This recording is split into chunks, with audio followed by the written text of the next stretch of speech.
Happy Thanksgiving from Pamela at Enjoy Gifts and Gathering. Obviously, I'm not at the store today. I was going to read a Thanksgiving story, but the book I brought home, the stories are really long, so I apologize. So we're going to read The Tale of the Valiant Ninja Frog. The stars twinkled, the moon shone, and Dad, Jamie, and Abby sat by a campfire toasting marshmallows.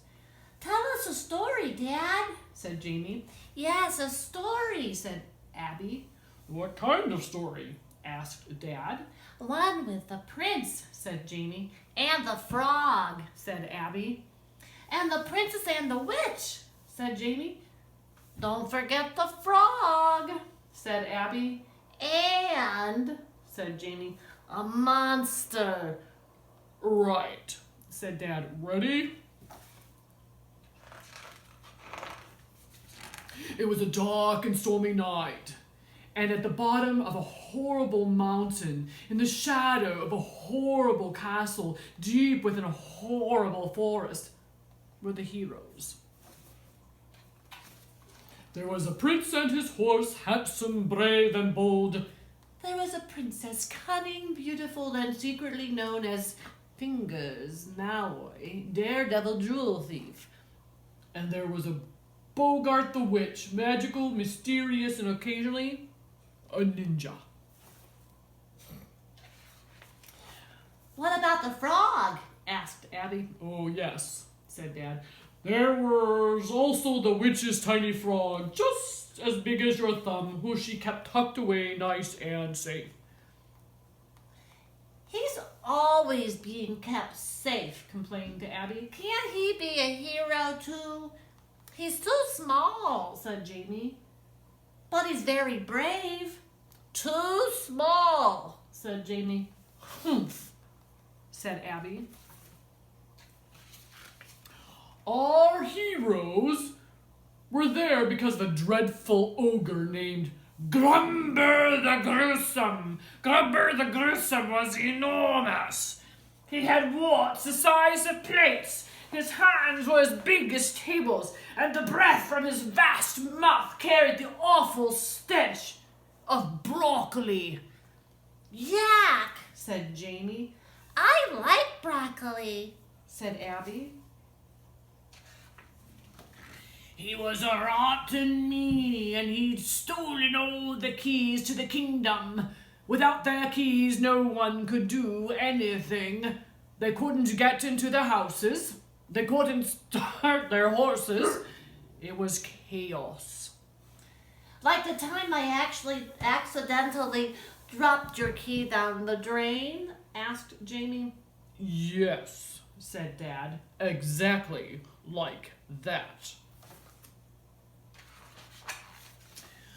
Grubber had hidden the keys in a deep dungeon in his house, Castle Enormous. But our heroes had a cunning plan. That evening, as Grubber sat in his parlor chuckling to himself about how rotten he was, there was a knock at the door. Oh, who dares disturb me? Bellowed the ogre. I started the dog. It was the heroes. We're circus performers, they said. We're here to entertain you. Behold, said the prince, the incredible skills as Andrew the amazing horse. Andrew the amazing horse could do all sorts of tricks, such as standing on his head and juggling, said Jamie. Oh, juggling, said Jamie. Yes, juggling, said Dad. And walking the tightrope, said Jamie. Sure, said Dad, why not? But while Andrew the amazing horse distracted the ogre, the princess and the witch sneaked past. The witch waved her wicked wand and shook her furtive feet. She hissed a crooked curse and glared an evil eye, and turned the dungeon into jello. Then the princess threw her grappling rope and leapt and swung down to the bottom of the dungeon.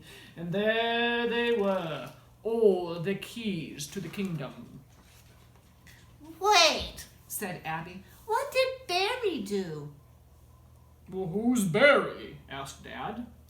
Barry the frog. What did he do? Oh, said Dad. Barry kept a lookout.